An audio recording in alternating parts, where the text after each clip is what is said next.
Bonjour à tous amis dégustateurs et donc bienvenue pour les vins. Alors de cette semaine de vacances et bien sûr en ce dimanche 2 janvier, je vous souhaite à tous une excellente année avec de très belles bouteilles et bon la santé parce que ça faut toujours. Et puis beaucoup de réussite et de bonheur et donc de bonnes quilles à partager avec des amis, ce qu'on a fait nous durant cette petite semaine de vacances. Et ce réveillon du Nouvel An, alors on peut mode petit comité, hein, situation sanitaire oblige. Qu'est-ce qu'on a bu de joli? Alors on a bu ça d'abord pendant la semaine. On a bu un château de Beaucastel, donc à Châteauneuf-du-Pape. Beaucastel 2011. C'est assez simple, hein. Un nez de coulis de fruits rouges, de fraises, voilà, coulis de fraises, incroyable. Un nez de fraises, voilà, avec des petites notes d'orange sanguine, un petit fond cacao. Une bouche assez ample, joli tanin, beaucoup de fraîcheur, hein, c'est bien soutenu, c'est très acidulé. Du coup, on retrouve ce côté coulis de fraises un peu acidulé, voilà. Et puis alors de la puissance un petit peu alcoolique, mais vraiment assez légère, mais c'est puissant, voilà, c'est là où on trouve la puissance.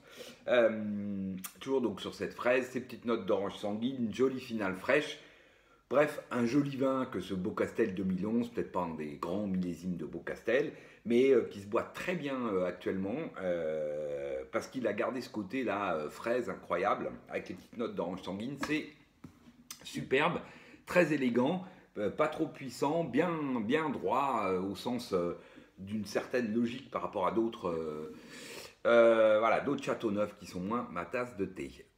Ensuite, qu'est-ce qu'on a bu? Alors, ensuite on a bu sur une gigue de chevreuil, voilà, chez mon ami David. Alors, vais apporter la bouteille que j'ai laissée, mais je vous en ai sorti une autre parce que je l'ai. On a bu ça à une côte rôtie la turque, alors que c'était 2011 là, qu'on a bu. Bon, bah, que dire? Bah oui, ça reste juste super bon, il n'y a pas à dire, même 2011. Très beau nez de cassis acidulé, très acidulé d'ailleurs, hein, de cassis très acidulé, presque à la limite du bonbon.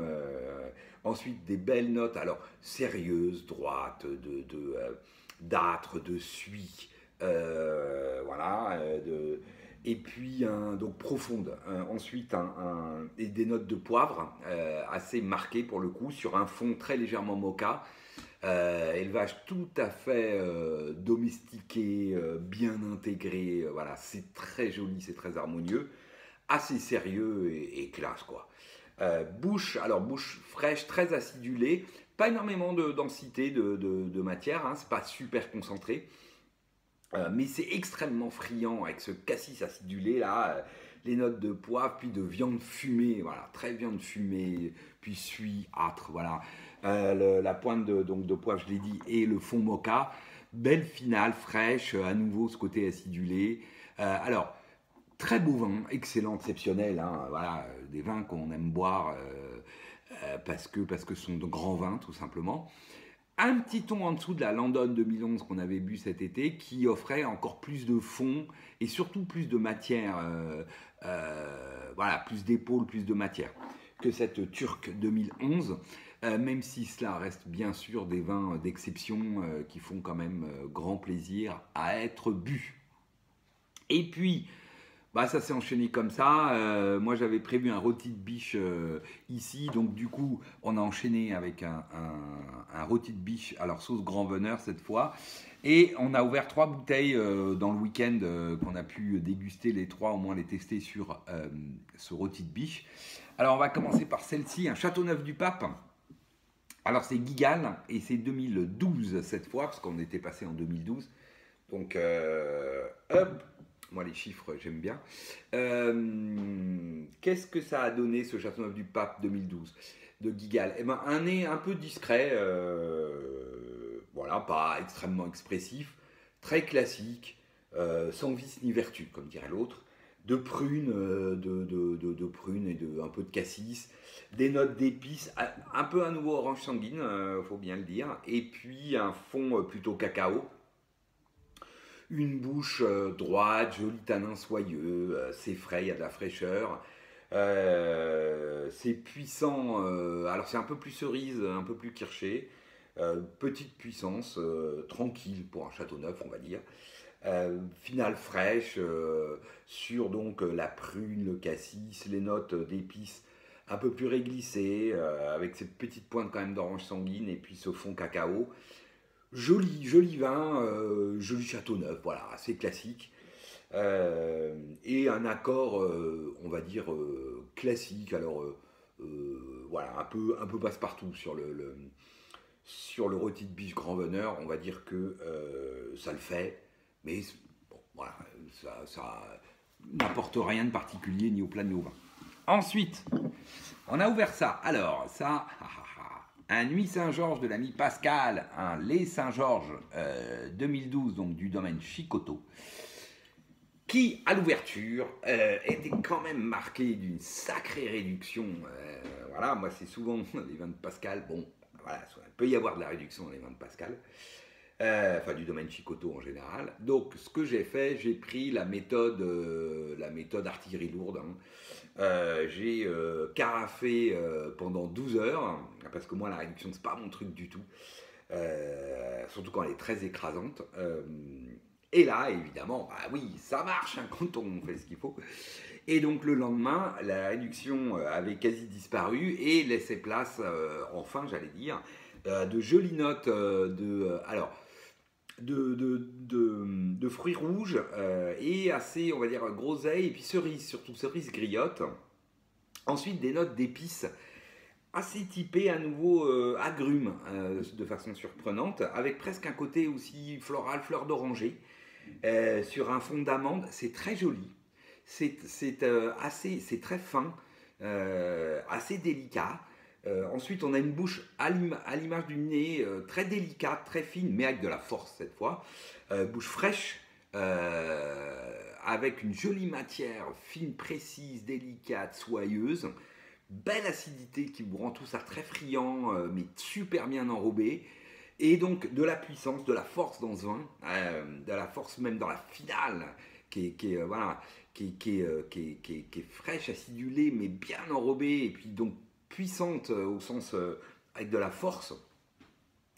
Sur toujours ce côté cerise griotte, les notes un peu fleur d'oranger, un peu épice, et ce fond d'amande, c'est très joli.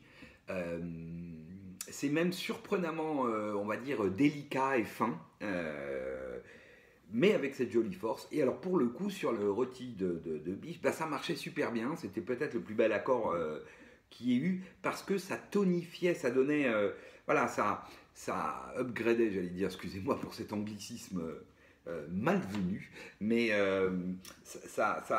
voilà, ça donnait un plus à l'accord, ce côté fruits rouges et puis acidulé venait un peu relancer, dynamiser la bouche et le plat. Et le plat venait mettre en relief ce côté délicat et puissant du vin. C'était très réussi. Voilà. Et puis donc, troisième accord qu'on a fait, celui-là beaucoup plus classique, voilà, qui marche très très bien, qui est très classique, mais qui n'apportait rien ni au vin ni au plat. Sur donc cet Hermitage de Delas, les Bessards, donc la grande cuvée d'Hermitage de nos amis Delas, et c'est le millésime 2006 cette fois, avec un nez très classique, cassis, ensuite les notes de poivre, puis de bacon grillé, sur un fond de moka. On est dans le classicisme absolu d'un Hermitage voilà, du Rhône-Nord. Bouche droite, assez puissante, beaucoup de matière, surtout beaucoup de matière, des tanins soyeux mais qui accrochent encore un peu en finale, assez droit, sérieux, profond, frais. Donc le cassis légèrement acidulé, mais moins que dans la turque par exemple. Et puis les notes poivre, bacon grillé, fond moka. Pas d'une grande complexité, mais très classique, pareil pour la finale. Donc du coup, c'est très bien fait, c'est très beau, mais ça manque d'un petit quelque chose. Et y compris sur l'accord, voilà, ça manque d'un petit peu de folie, ou un petit peu de personnalité, un petit truc qui, hop, ferait que on se dit waouh. Donc c'est très bon, c'est excellent. C'est vraiment un superbe vin, mais à qui il manque le petit quelque chose qui le fait passer dans les vins exceptionnels. Voilà. Et puis pour ce soir, voilà ce qu'on va ouvrir. Hop là. On va redescendre parce que c'est beaucoup de rouge. D'ailleurs, oui, j'ai oublié, on a bu pour les fêtes, mais j'ai pas rapporté la bouteille, j'ai séché quand même chez les invités. Un Pouilly-Fuissé de Guffin-Sénin, donc CC, je ne sais pas ce que ça veut dire, mais enfin c'est le grand Pouilly-Fuissé de chez Guffin-Hénin, 2013, et qui lui était absolument magnifique, superbe vin que ce Pouilly-Fuissé, très beau avec des notes de fruits blancs, puis citronnés, ensuite le belle note beurre brioche, voilà, mais très friande. Ensuite le chèvrefeuille et puis un fond d'amande, d'aubépine et un très légère fine de réduction grillée, mais très très fine juste en dessous là qui vient relever tout ça. Très beau, belle bouche droite, belle matière ronde, ample, belle fraîcheur en dessous. Vin tonique, qui faisait très droit, très profond, très tonique, qui faisait très corton dans l'image qu'on peut s'en faire. Un très beau vin. Et donc ce soir, on va boire ça, on va boire un Chablis du domaine Drouhin, donc des frères Drouhin, et c'est 2016. Et là, bah, ma foi, on met le nez dessus et on se dit oui, bah, il n'y a pas photo, quoi. On est à Chablis. Voilà. Moi, ce que j'adore dans les Chablis de Drouhin, c'est que on met le nez dessus et on est clairement à Chablis. Pour moi, c'est vraiment la référence du Chablis. Voilà, c'est très très joli. On a tout ce qui fait la beauté d'un Chablis. Donc un nez de pommes, presque de pommes granny, des petites notes citronnées. Puis ensuite, les fameuses notes mousseron, champignons, fougères, sous-bois, enfin ce côté un peu frais végétal. Et un fond de roche avec ce côté coquille d'huître, que je ne sais pas jamais d'où ça sort, enfin ce côté un peu iodé. Voilà. Mais vraiment tout y est, c'est exactement ça. Et ma foi, c'est très joli. Mm. Et on retrouve ça en bouche. Ouais. Voilà, avec une bouche sur la pomme granny, évoluant donc légèrement citronnée, donc très fraîche, jolie matière ronde qui enrobe ça, de la tension, c'est tonique de bout en bout de la bouche. On a ces petites notes là, mousseron, champignons, sous-bois, fougères, voilà. Et puis le fond, la coquille d'huître roche, c'est très joli. C'est à la fois fin et tonique, hein, jolie matière enrobante. Bref, voilà, un beau Chablis, quoi, tout simplement. Et ça, alors il n'y a plus d'huîtres, malheureusement, parce que ça, sur les huîtres, ça aurait été magnifique. Mais on va bien trouver quelques fromages de chèvre qui vont parfaitement s'exprimer là-dessus. Et autres saumons fumés, voilà, pour ce soir, où on va faire quand même un petit peu diète après tous ces jours, où on a quand même bien mangé. Voilà, je vous souhaite à tous une excellente année, et puis je vous dis probablement à la semaine prochaine. Allez, salut!